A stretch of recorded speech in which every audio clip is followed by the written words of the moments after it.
For those who prefer Linux or are simply curious about Linux and other open source technologies, this is Category 5 Technology TV.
Welcome to episode number 285 of Category 5 Technology TV. It's Tuesday, the 5th of March, 2013. Hey!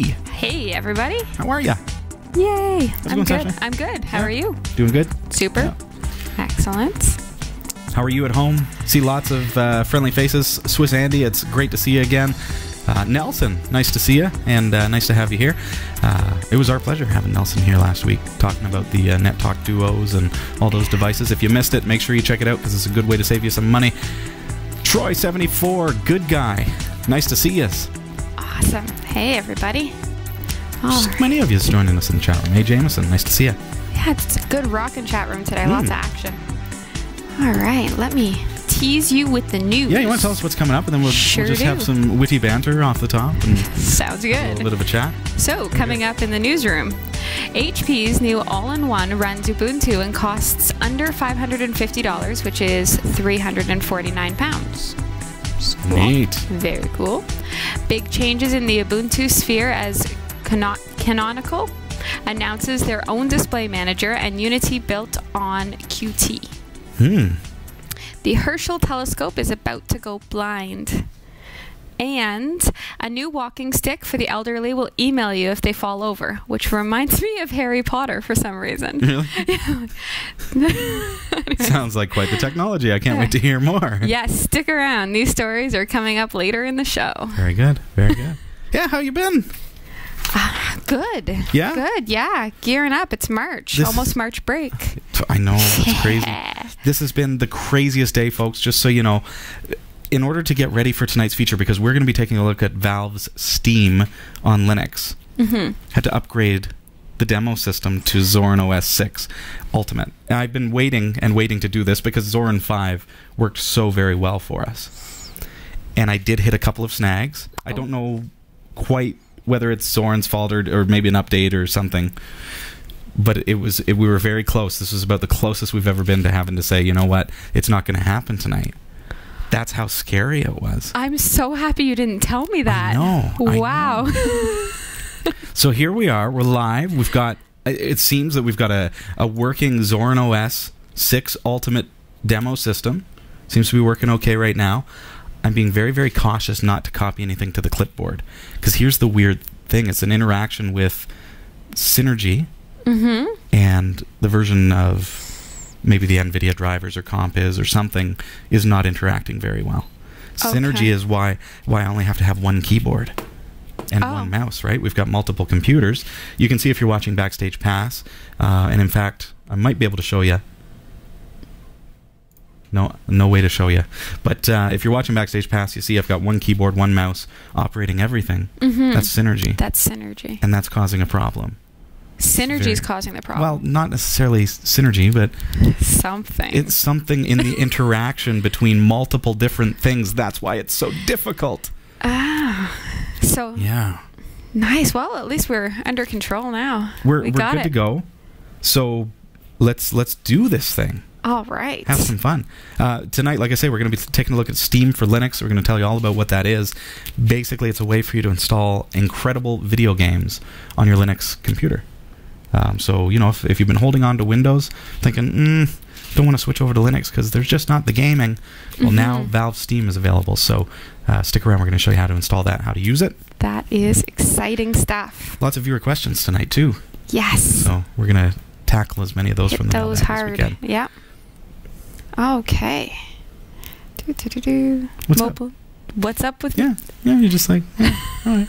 I'm going to have a sip of my tea I'm just because you can tell that my voice is dreadful tonight. I know, poor Robbie, battling. Category5.tv is a member of the Tech Podcast Network. If it's tech, it's here. And the International Association of Internet Broadcasters. Nice. Of course, we've got our mobile website, pardon me, m.cat5.tv. Love for you to check that out. Scan that code, and that will take you over to our mobile website on your device. Also, really big, kind of, I don't know, a really cool feature that I've added to the website this past weekend is that you can actually receive each episode now by email. So if you'd like to subscribe that way, you'll actually be able to get an email from our website automatically after each show. So if you set it up tonight, for example, when this show becomes available, episode number 285, you'll receive an email. With the link. With more than just the link. You get the video file, you get a free download if you want to download it in HD. You can download it to your computer, put it on a stick, put it on the TV, whatever you want to do. It also has a built-in stream link so that it will launch a player and automatically start streaming to your computer so you don't have to download it. It's got information about what the episode was about. It's basically an all-round, if you can't get to the website week after week, or you tend to forget about the show and then you fall behind by a few weeks, here's a chance for you to keep up with it. To have that constant reminder. Yeah, I'm going to show you how we do this. Yes. All you have to do is get over to our website, category5.tv, click on login or register up at the top. You see that? And then you can register if you haven't already got an account. But of course, if you do have an account, you can simply sign in, which I'm going to just do with my own account here. When you do so, pardon me, you're going to get your 10 viewer points for your login. And now go to Members and My Profile. And you'll see your profile there. And you can see that now you can receive the weekly episode by email. So simply check that off, and you'll begin receiving that. We're also introducing an email that will pop you a quick email 1 hour before each live show. So just making it so that you have some form of a reminder that the show is about to take place. So that's handy. But the email once a week, how cool. You get that by email. Give it a try. We don't spam anything. We don't spam anyone. If you turn it on, you'll get them. If you turn it off, you won't. So you can always give it a try. If you don't like it, log back into your account and uncheck the box. Excellent. You get another 10 points for logging in to uncheck the box. You do. Yeah. Just keep logging in. Check it, uncheck it. Yeah. Speaking of... I mean, what does that get you? That gets you mentions right on our homepage. We can see the top 10 viewers this month.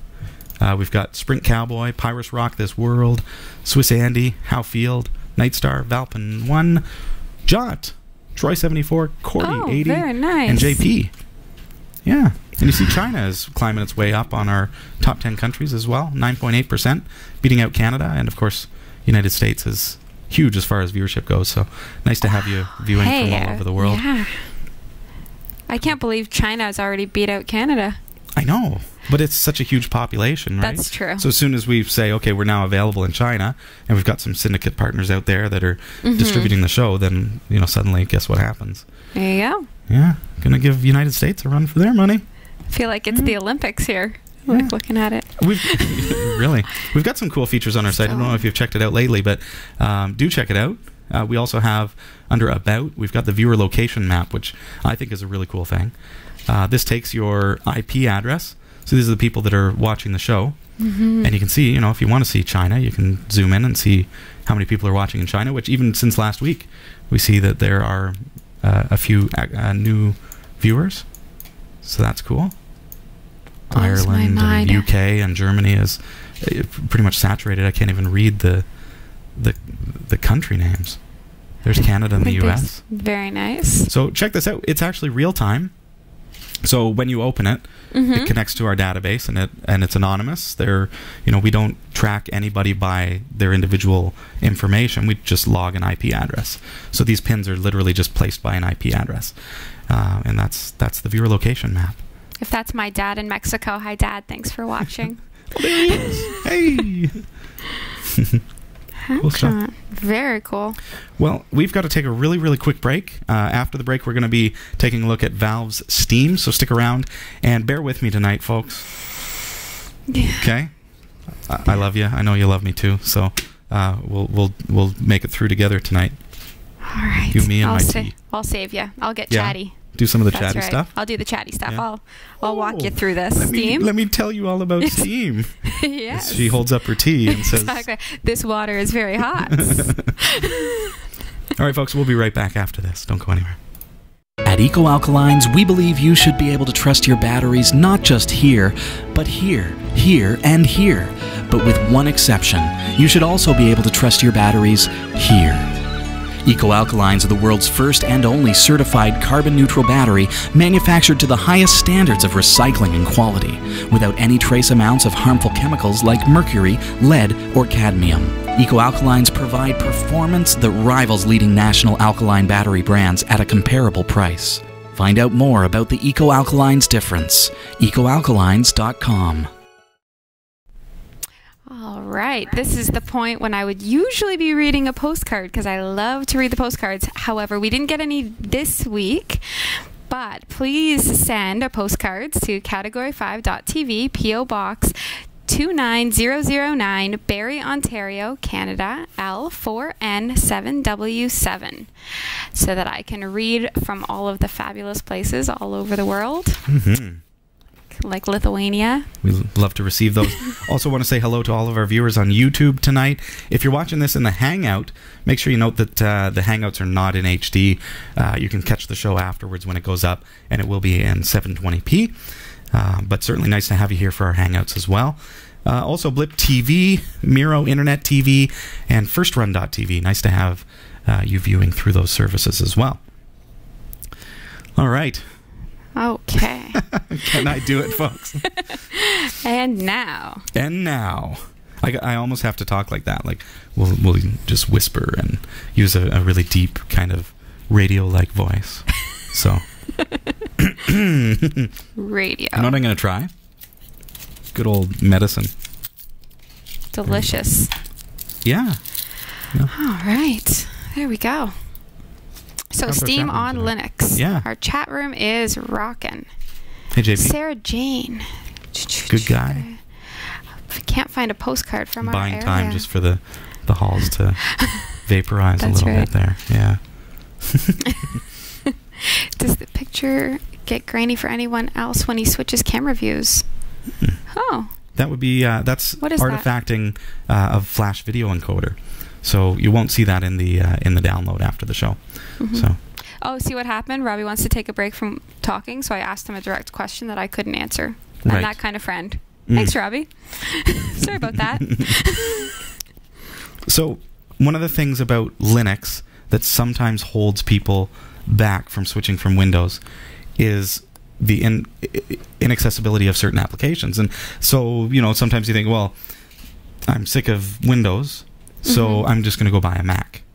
Well, then you've got the same problem where the same programs, if you use QuickBooks, you can't use QuickBooks anymore. So you run into the same kind of snags because it's a different operating system. It'd be like switching from BlackBerry to Android. Right. You wouldn't have the same access, or worse yet, switching from Android to BlackBerry. There's such a difference in what's available on those two different platforms. Programs like Valve Steam are there to try to bridge the gap so that there's not such a gap between platforms. Steam works on Mac, Linux, and Windows, and it's a game delivery mechanism, so it's actually set up in such a way that that you can install games from any of those platforms. Okay. Okay, so if a game is available on Linux using Valve Steam, which is now available for you, and we're going to take a look at it in just a few moments. If it's available on Linux, you install it. Now it's a part of your account. You go up to your Windows computer, and you've got Steam on that as well, and you can install it on there. So if you buy it, you can. It's like a disc, but you don't have the disc to move around. It's all done through downloads. So really cool mechanism, and I think this is going to really push Linux to the gamer. I mean, if you're a gamer, check this out tonight. What we're going to start with is actually installing it. So I've brought up the website, and we're going to have all the information for you in the show notes of episode number 285. But basically, I'm just going to the Steam website. That is steampowered.com. I've clicked on Install Steam, and now you see that it's given me a Linux installer, or in your case, it might be Windows or Mac.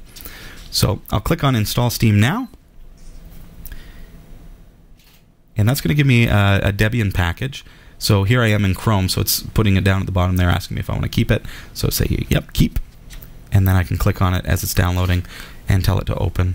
Well, that's going to open it as soon as it's done. So now with Zorin OS 6 and Ubuntu-based distros, it's going to bring up the Ubuntu Software Center.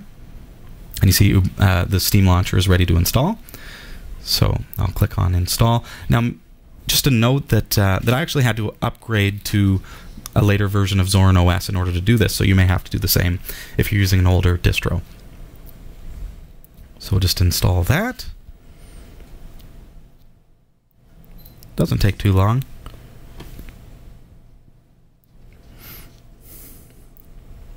There are a fair number of games that are available for Linux without using Steam, but what's neat about this is it gives you a delivery platform where everything is available in one place. So now that it's installed, it just tells me that all I need to do is just run it for the first time. So we'll close out of the Software Center, and we'll launch that. Oh, and there it goes, launching itself. So it looks like it's downloading a bunch of packages to our system, and we're going to do this together tonight.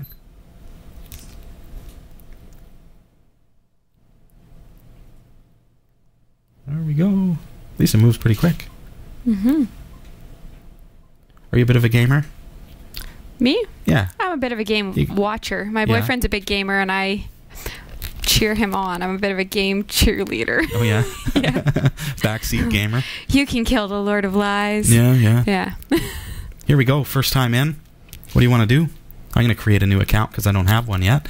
You can also connect with looks like a PS3 account or something like that. I don't know. And we can log into an existing account, of course, if you already have a Steam account. So let's create our account. We are good users, so we're going to read that in. Yep. And we're going to agree. And, oh, look, another one, and agree to that. Okay, so create your account name. Enter a password. And then we're just going to go next. And you see that the steps are really quite simple here. Mm-hmm. Email address for my account.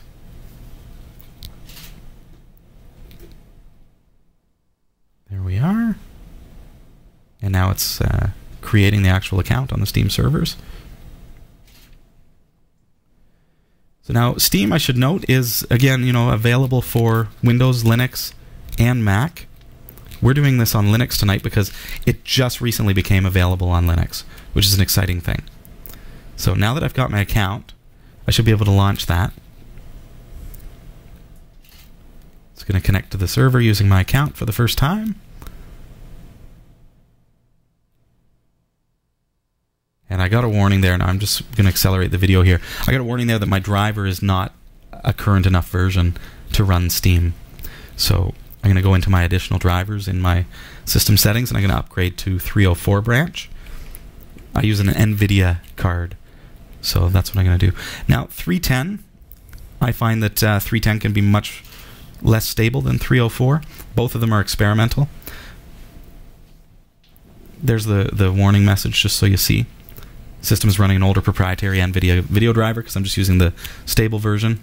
It requires 304 or higher. So I'm going to activate the 304, not the 310, because I do find that it has more problems in my case. So you might end up breaking your video subsystem. I should just say for the record that I don't like that it's forcing us to install kind of beta software. But we want to just get this going for tonight. And just be ready to revert back if you're not happy with the settings. Let's see what happens. There we go. Reboot the computer. And now once that comes back up, we should be good to go. So Okay. I was saying a little bit, I'm not too pleased about the fact that I've got to install these experimental drivers, because when you get into, putting in 304 and 310 branch that are unstable of the NVIDIA drivers, you could run into problems. When I installed the 310 software, it completely crashed and wouldn't boot up my system. So that would be a really big problem. So a bit of a warning to you that you might expect that could happen. So in that case, I had to manually go into terminal and use my xorg.conf file. If you're not familiar with that, I would stay away from the 310 just in case. Okay. So next up, we're going to install our very first game. So this is the way Steam looks. I've clicked on Store and go into Team Fortress 2 just because you'll see that is a free-to-play game. I want to try something that's free-to-play just to get me started. So you see how it's Windows, Mac, or Linux compatible, and I can just go zip and install, and it's telling me it's going to be 6 days. Might not have it today. I guess they're assuming that I'm on dial-up. Do you want to put an icon on the desktop or what have you? And there we go. So now it's just simply installing. And we're not advertising any particular game. I'm just throwing one on real quick that happens to be free to play and available on Linux. And I wouldn't mind showing you some of the other options that are available here as well. It looks like it's not going to let me, unfortunately. So once Team Fortress 2 is installed, of course, I can click on play, and now it's still downloading, so I can turn on launch game as soon as it's ready. It's going to take me about, looks like about 15 minutes, but I'll accelerate this. Wow, time flies here. The magic of TV is incredible. There we go, all done.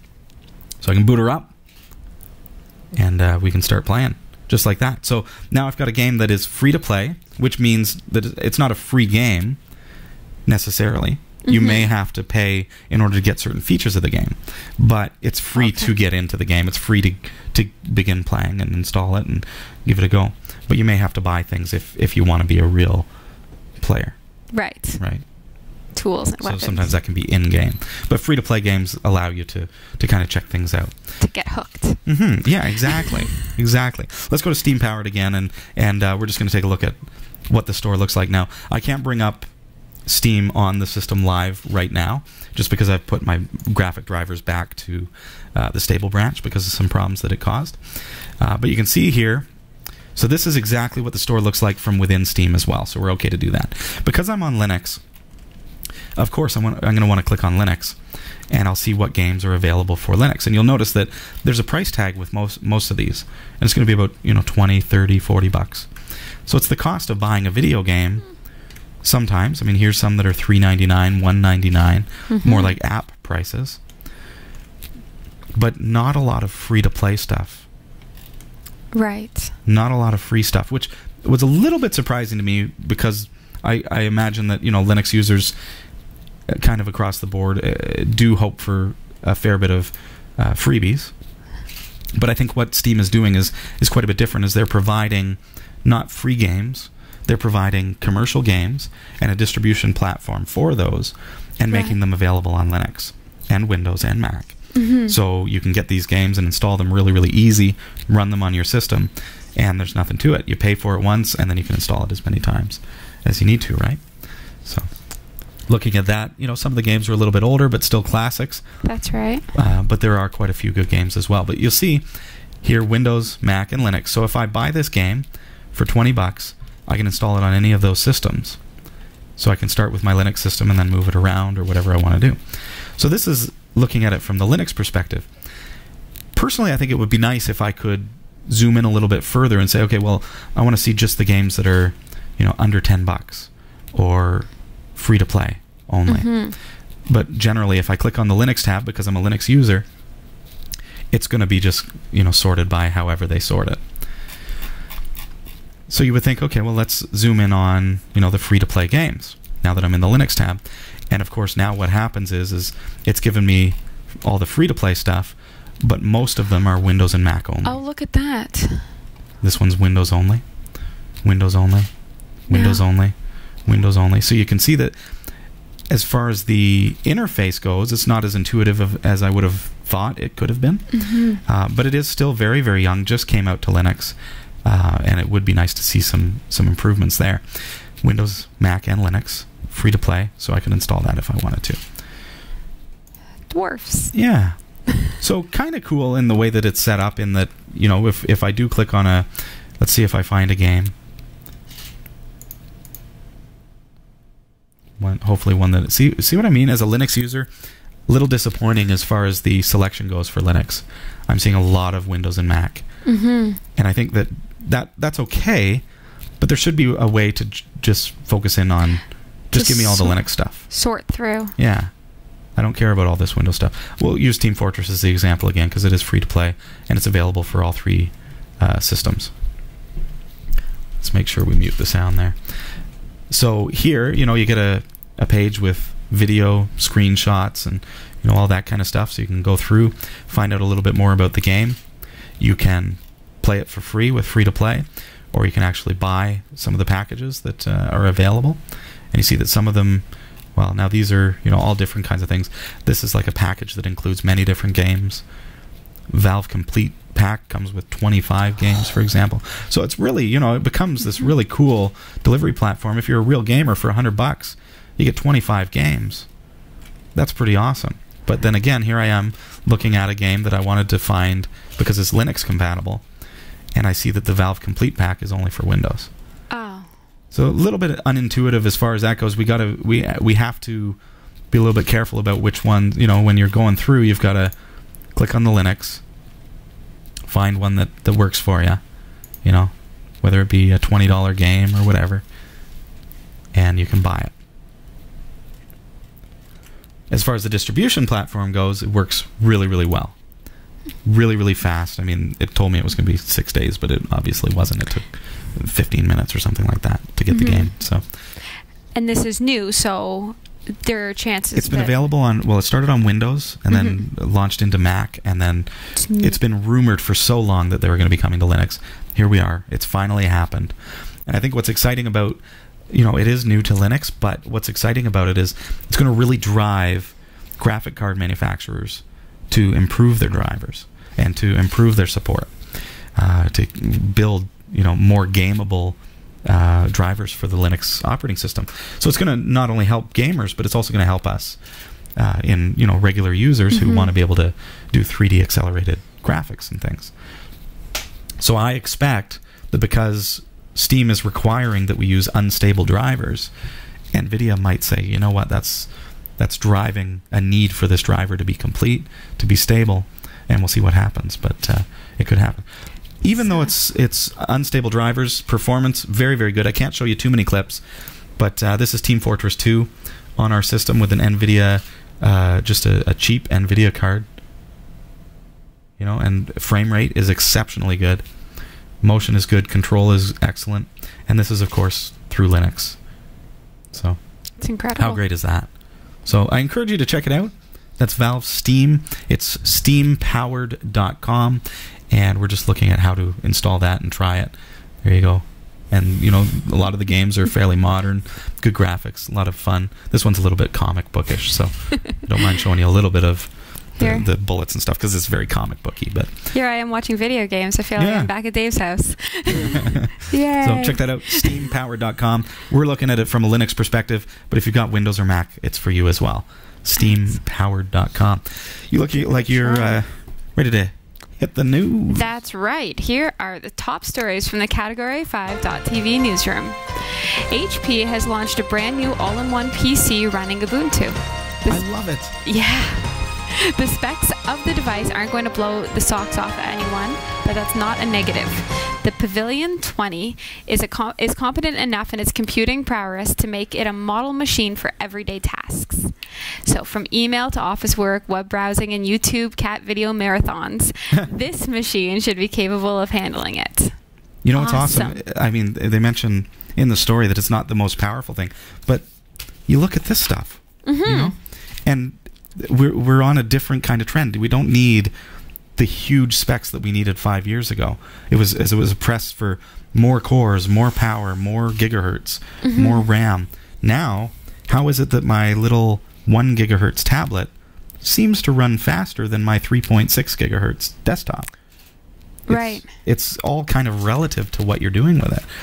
And if it's running Ubuntu, which it is, we know that Ubuntu has got a real solid focus on mobile computing, aka these kinds of devices. So we're expecting really good performance, even though the specs may not be quite as high. Right. Interesting to see that HP just sold off WebOS, though, and now they're launching this line with Ubuntu. That's exciting stuff. Cool. Now, the real wow factor comes from its pricing. It's just £349. At just £349, HP has pitched the PC well within the reach of the average consumer. A similar, though not identical, model is available with Windows 8, priced at £499. Nice. So, I could do this. And puts them in a market against Windows 8, and hopefully they'll be on the display next to it, and people say, "Oh, look at that! I'm gonna give that one a go. Save myself a couple £100." Nice. Pavilion 20 all in one. All right. According to a recent announcement, Ubuntu will use its own display server called Mir, replacing X Windows Server. The reason Ubuntu will use its own display server is that none of the existing solutions would allow us to implement our vision without taking major compromises, which would come at the cost of user experience and quality. And obviously to achieve full convergence, a hot topic recently that has caused quite a bit of controversy. Mir is essentially a display server that works across desktop and mobile devices. If you're wondering what will happen to existing applications that require X, Mir has covered that, and it will come out with support for legacy X applications, including integration for a variety of toolkits. Unity Next will be integrated on top of Mir, and the UI will use Qt and will use much of the code that's already available in the Ubuntu Touch Developer preview. The ultimate goal is to provide a seamless scale across multiple form factors and carry Unity's visual design and identity. This means Unity on the phone, tablet, TV, and desktop will share the same code base, so this convergence that Mark Shuttleworth has been talking about is starting to take shape. Nice. Very cool. Now, where does that leave Kubuntu, Lubuntu, and Xubuntu? We should find that out soon after the respective teams analyze their options. That's really interesting, and a crazy push, but it makes sense. And I love the idea of, for an end user, having the same desktop on all your devices and platforms. I'm so new to this that I just feel like I'm coming into it at a good time. Well, I've got so many customers who, they use Microsoft Windows 7 or 8, and they just bought an iPhone. Well, I'm clueless as to how to set up my email. Can't figure out how to use it because it's so very different. But and I think Mac OS is pretty similar to iOS in its functionality a little bit. But what Ubuntu and Canonical are doing is much more integrated. So I'm talking, take your telephone, plug it into your monitor, and it's your screen up. Like, it just makes sense. I like it. All right. That's crazy. The European Space Agency is about to lose the use of one of its flagship satellites. Since 2009, the billion-euro Herschel telescope has been unraveling the complexities of star birth and galaxy evolution. But its instruments employ special detectors that need to be chilled to fantastically low temperatures. Lower than are already in space. I guess. I feel like it's cold up there. The helium refrigerant that does this job will run out in a few weeks, and when it does, Herschel will go blind. The coming demise of the telescope is no surprise. It is occurring just as was forecast at the start of the mission, almost to the month. They need something more renewable, like dilithium. That's what I was saying. Dilithium, just exactly like dilithium. Some engineering tests will be conducted on the telescope in April. The ESA operations team will then put the satellite into a slow drift around the sun before ceasing all communications. So as it dies, it's just going to slowly hover around the sun for a bit. Probably crash into it, solar flare, Crash. take it out. But I would mean, say it's the taken second. some exceptional photos, like stuff of galaxies and nebulas and stuff that we've never been able to see before. Oh, they should do a Herschel memorial of all the pictures great. taken. That would be great. Yeah. Yeah. Just kind of like our postcard wall of pictures that Herschel has taken. Yeah. In Yeah. memory of Herschel. Hmm. We'll get that. Sure, We'll put they'll do that something together. like that, a Yeah. video or something. Somebody will. Yeah. Okay, this is the best ever. A walking stick with built-in sat-nav, is that satellite navigation? Yeah. Sat-nav, yeah. Has been developed by Japanese technology giant Fujitsu. Fujitsu. Mm. The next generation cane is designed to help elderly people find their way. The next generation. The next generation cane is interesting. Yes. All right. To help elderly people find their way, as well as monitor things such as heart rate and temperature. Its location can also be followed online and can be set up to send email alerts if it thinks the user may have fallen over. Which is interesting because I see so many people leaving and forgetting their canes behind. This could Right. be, yeah. Because if you're getting up there in age, you're also kind of forgetting stuff sometimes. I wonder if it has like two-way communication, robot voice and stuff. You know, Yeah. Oh goodness. it's like that old necklace. I've fallen and I can't get up, and I love it. The What are they gonna do stick next? sends data back to the host computer so a caregiver or relative can see the location of the user Okay. with additional data such as heart rate being streamed. I can't imagine how that would be accurate, but maybe there's like sensor in the hand holder, like where Yeah. you hold it. I don't know. It's gotta be. If the stick detects an irregular heartbeat, it can automatically contact emergency services. I don't know why this is very Harry Potter to me. I just love it Yeah. a lot. But it's like here, Dad. Like here, I'm gonna give you a cane that allows me to spy on you and stuff. They But- probably won't even tell them. They'll be like, "This is a beautiful cane for you." Yes, it's so glossy. Now I know exactly and it has where these you are. cool What little you say. LEDs, and if you fall over, it calls me Sure, you were and bingo. it speaks to you. Yeah. Does it have Siri? And that's what I want to know. Oh. But what is curious about this is, you know, when I'm old, I know I'm going to be a nasty old man, and I'm going to like hit people with my cane and stuff. So It'll what report would you. happen? Yeah, it's like emailing the police that, you know, there's a flogging going on or something. What was that movie with the precogs? I don't know. Oh no, with Tom Cruise. Yeah. And people would get arrested before they committed a crime because okay. because in the future they could detect when you were thinking about doing something. So maybe this cane that would be like will that evolve cane. into that. Like this is That's the right. first gen. Right now it just emails if you fall over, but if Yeah. you start hitting somebody, It will report you and it will shock you. It actually has a built-in kind of shocking system, you know, one of those tasers. the cane is just the Yeah. beginning. Interesting. I would keep putting mine in deep freeze. Yeah. See who comes. Yeah, that's right. You're in my world. You never know what they're going to come up with, folks. Wow.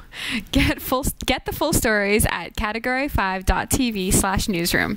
The category5.tv newsroom is researched by Roy W. Nash with contributions by our community of viewers. If you have a news story you think is worthy of on-air mention, email newsroom@category5.tv. For the category5.tv newsroom, I'm Sasha Dermatis. Thanks, Sasha. No problem. Thank you for whoever found this cane story. Tonight's show is brought to you in part by Cordery Electric at corderyelectric.com. Netflix at cat5.tv/Netflix. And NetTalk Duo Wi-Fi at cat5.tv/phone. Make sure you go check them out.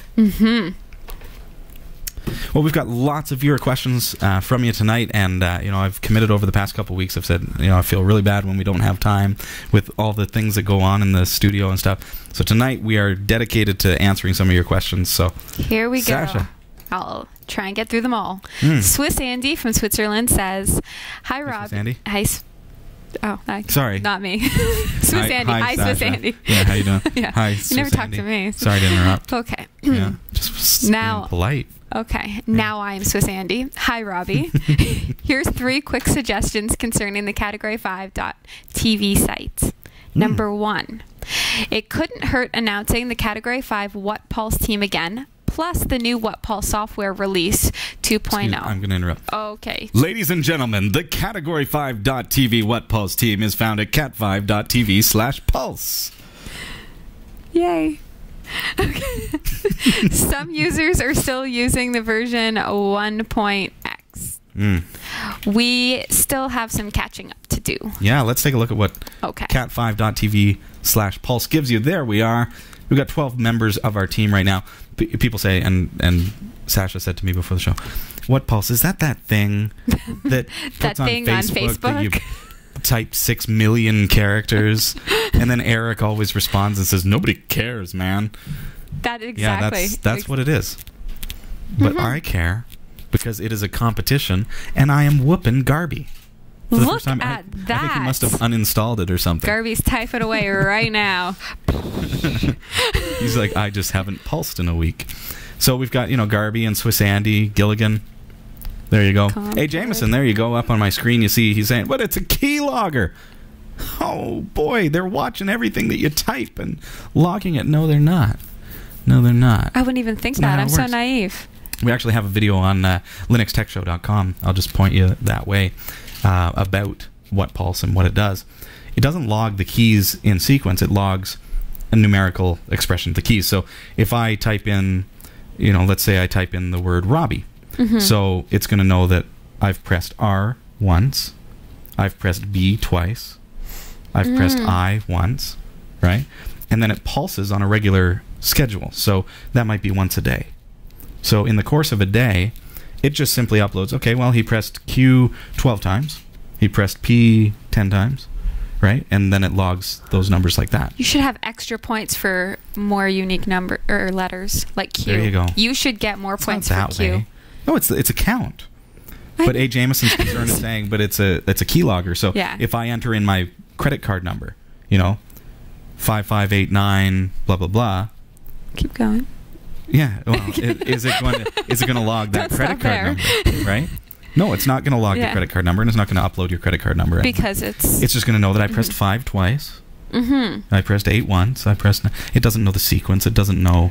Yeah, and if you've ever played like letterpress, it's very hard to figure out what words have been typed especially by how many. When you haven't pulsed. I pulse once every 15 minutes or something, right?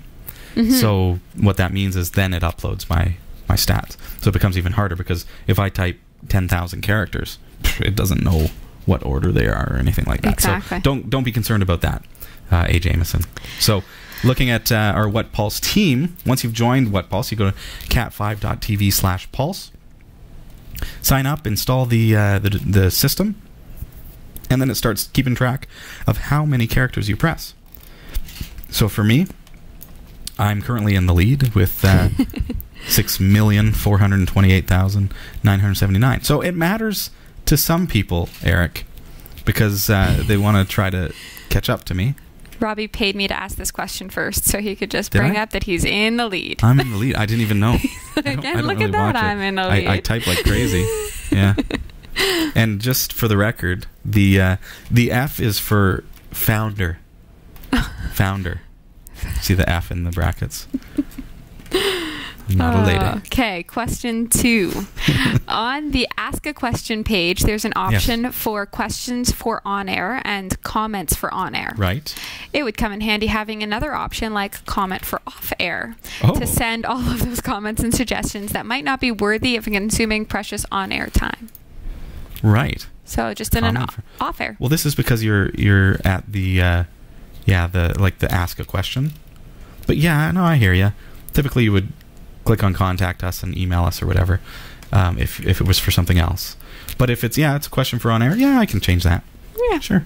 Hey, cat5.tv/ask is your place to ask a question, and we'll add a feature so that you can send me something for off air. Super. Hey, Robbie, I love your hair tonight. Thank you. We didn't really have to read that on the air. It could have just been a compliment. And yet, here it is on air. Everybody loves. I was just giving an example. Robbie's solar panel. Personal viewer points can be seen in the My Profile section. Yes. But there's no longer a ranking page for all users with their respective user points. It was a nice feature on the previous sites. Yes. Viewer points have recently been reintegrated into our website. I'm just getting in there. Okay. Here we go. So members, my profile, my viewer points. So for me, it's, I don't really log my own viewer points. That would be kind of silly. So, but for you, you view somebody else's profile, and there's Swiss Andy with 2,900. But you're right. There's no list of who's winning, and we learned. And maybe because all these questions all come from Swiss Andy. Swiss Andy likes competition and likes to see lists where Robbie's in the lead. So there we go. But you're doing pretty good there, and as far as the list goes, you're in our top 10 this week, at number 3. So you're on the podium. So we do show the top 10, but we don't show anything beyond that yet. All of these things are coming because it's all priority stuff. Really, we work on making sure the show is as good as possible, and then we trickle in new features into the website as we can. So we're all volunteers here at the show, as you know. So that's kind of how it works. Nice. Okay. Here's a hot question from Jot. Hey, Jot. I recently joined What Pulse and noticed it has a heat map showing the hotness of my keyboard. All right. Obviously, it is pretty hot, although it mostly seems to be the backspace and spacebar that get very hot. Yeah. Is that because I am very hot? I've included a picture, by the way. You make a lot of errors. I want to know. And hit space a lot when you're jumping. It says, is that because I'm very hot? I've included a picture, by the way. I will laugh if it's a picture of him, not a picture. What is it? I don't know yet. A picture of Jot? Am I very... He precedes the question, statement about the picture with... Okay. I am very hot. Okay, so let's see. Okay. Oh, it's a picture of his heat map. It's a picture of the heat map. What do you think? Not a picture of Jot. Okay. Can you show that? I'm going to bring it up on my screen. Excellent. I don't have your screen tonight. Okay. And then he says awesome stuff about chocolate. Which is why we're reading this question second. For the record, I gave you chocolate before the show. So those who were wondering, how come she didn't get chocolate this time? I did. Yeah, she did. Yeah. Yeah, it's all taken care of, folks. I ate it all, though, already. Okay, so we were talking about What Pulse, Andrew Jameson. And here's Jot's hot map. And you can see that, he hit space a whole lot, but I don't know the order. I can see that he's hit 1, 5, 8, 9, 0 a fair number of times, but I don't know the order. So I don't know what any of that means. All I know is that there's this heat map. I can tell that he's a gamer. WASD. Cute. Oh. Shift, Okay, so which colors mean the coolest? It starts at purple. Starts at purple. And then works its way up to red, in kind of in a spectrum. Q, you're not pushing Q a lot, so you're doing a lot of running. That's good. Using those keys a lot too, so moves around the keyboard, and does a fair bit of deleting and entering. Yeah. Yeah. Cool. That's something that What Pulse also gives you is a heat map, which is kind of interesting to see where you're typing a lot. When I saw my heat map, I realized I really should switch from QWERTY to Dvorak. And you'll remember I started talking about that, Pyrus Rock, you remember, but never could get to that point where I could take 2 weeks off, basically, to learn Dvorak, because I'm a programmer. And there's no way I could program 10 words per minute. Like, I type 180, so for me to sit down and slow myself down like that, just can't do it.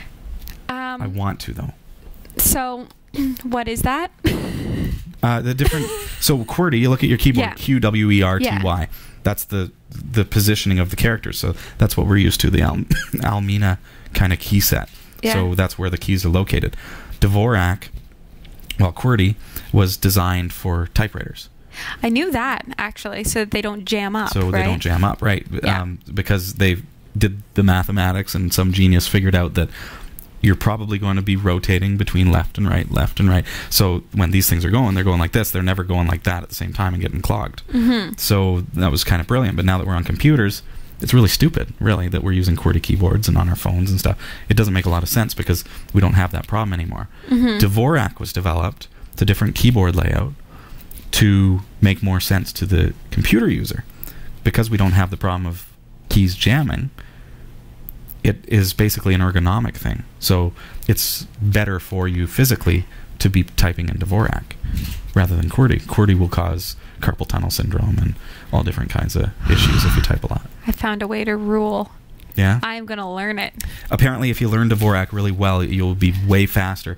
I'd be afraid of the flames if I learned to type Dvorak. I am doing this. I'm going to try search. it? Can I just find the Dvorak keyboard Well, you any see old Jot's, place? You see Jot's keyboard, right? That's QWERTY. Mhm. QWERTY. That's Yeah. what it means. So let's just get onto Google, let's say, and we'll type in Dvorak. I am It's on spelled like this. Okay. Simplified keyboard. Wikipedia should be safe. So see, it's a different layout. The keys are not where you would expect them to be. Imagine the things I'll accidentally type to begin with. Oh, it'll be amazing. I'm doing this. Yeah. Oh, The A is in the right place. my hands Everything are else, sweating it looks like thinking M about it. is possibly in the right place too. Everything else is kind of crazy. This is going to be fun. I think the colon would take a long time to get used to. Did At you least slash is in the normal place. did you learn how to type with Mavis Beacon? I online did game? a little bit. Yeah. So And Mario teaches typing way back. No, that was fun. yeah. So now I'm just going to undo everything Mavis taught me, and I'm going to learn Dvorak. Exactly. Okay. Exactly. I have a question from Gizmo at work. Hey, Gizmo. He says, "Hi there. My wife has a small reflexology business and a website to promote it. Getty Images has sent her a letter asking for $2,750 for 3 small thumbnail pictures. Ouch. Within 15 days, or legal actions will occur. Mm-hmm. Searching the web, it seems the company is known for its fearware practices, and most of what I read suggests to ignore them until official action has occurred, which could cost them more. For now, I removed the pictures from her website. Any other suggestions?"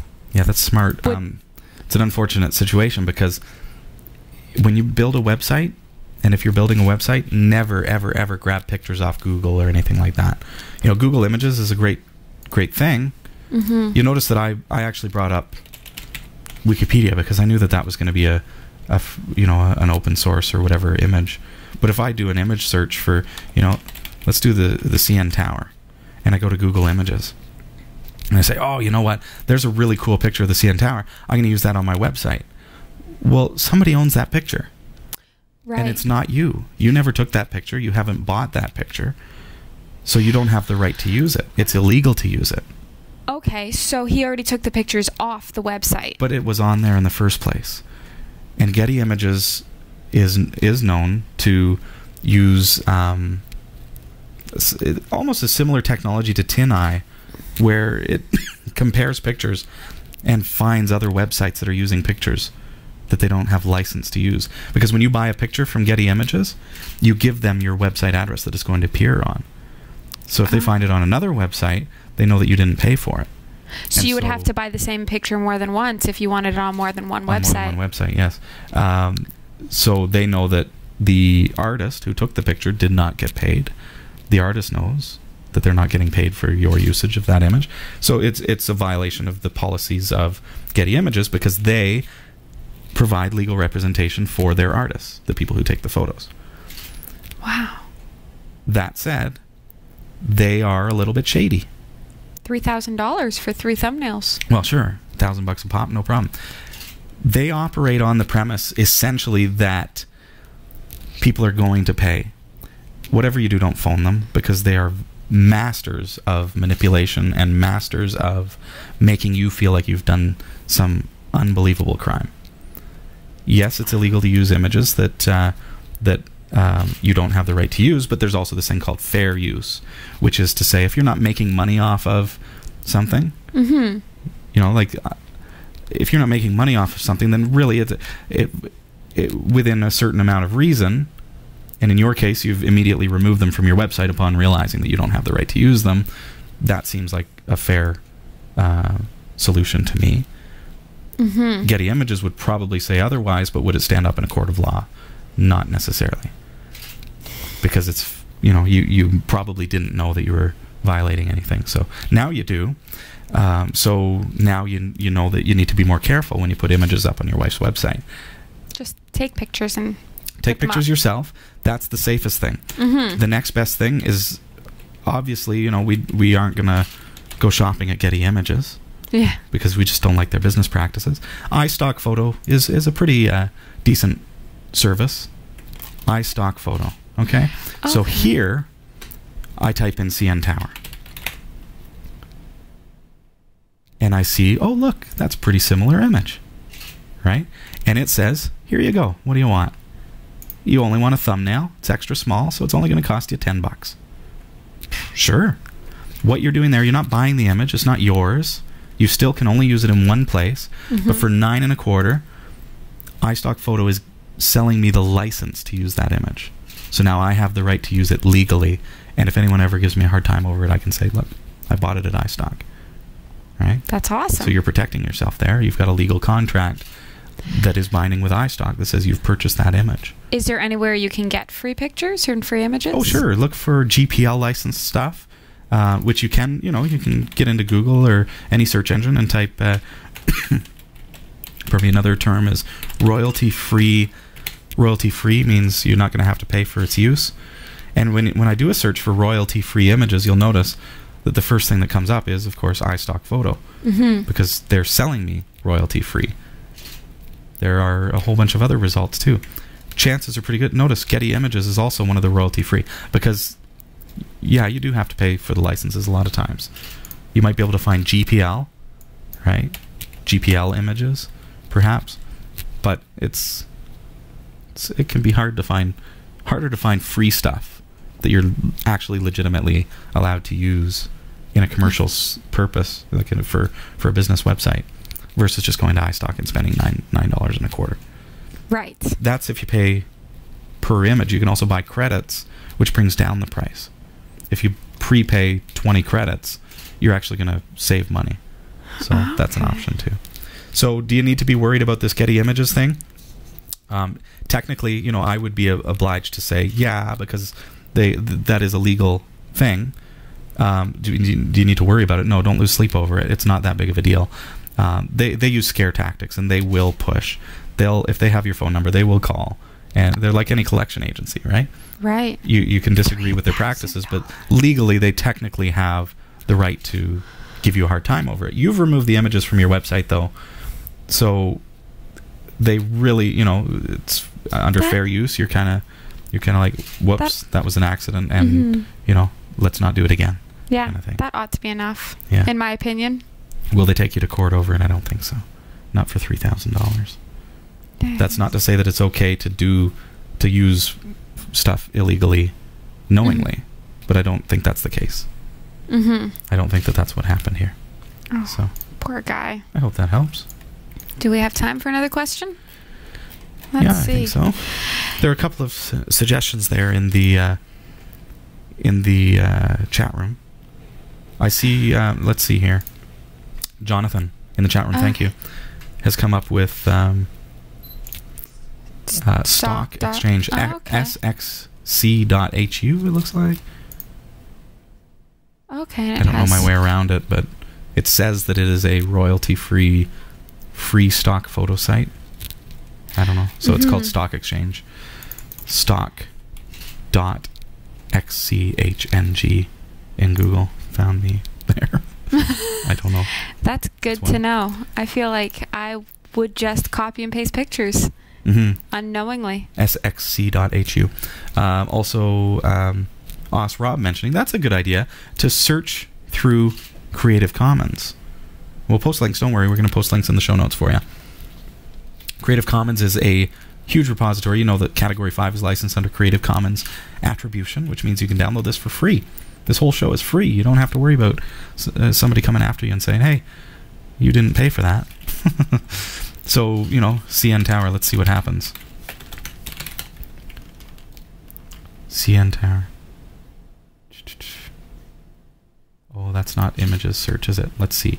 Search for Creative Commons on Flickr, because those are images. There's also Photopedia, things like that. Let's do that. Okay, so here are some Creative Commons licensed photographs of the CN Tower. So far, none of them are stock worthy. They're not nearly the quality that you would expect from these are home photos kind of thing. But you might be able to find stuff that way. And because it's licensed under Creative Commons, it means that Now, observe Creative Commons will say Creative Commons attribution. That means if you take this show and distribute it, you can't say, this is the Sasha show. No, this is Category 5 Technology TV. You have to attribute it correctly. Otherwise, you're renaming, rebranding. That's the only kind of stipulation. That sounds kind of cool, though. Yeah, thank you for watching. Yes, thank you, everybody, for watching the Sasha show. Episode 285. Yeah.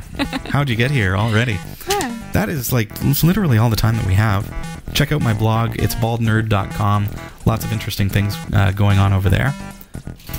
Next week, you have Abigail here. Abigail will be here. We're going to be continuing our series on how to create a photo booth. That is neat. Very neat. Very neat. We've got all the parts. You've seen the photos in our Google Plus community, cat5.tv/G+, or on Facebook, cat5.tv/Facebook. You've seen the photos of us actually going to the store, and we cut up all the PVC pipes, and we're ready to go. No so way. Got it all. Yeah, it's really, really cool stuff. Next week, we're going to actually be building that and making it happen, so don't miss it. Thanks, everybody. Thanks for sticking it out with me tonight. Thanks, Sasha. Thank you. Nice. Have a great week. See ya.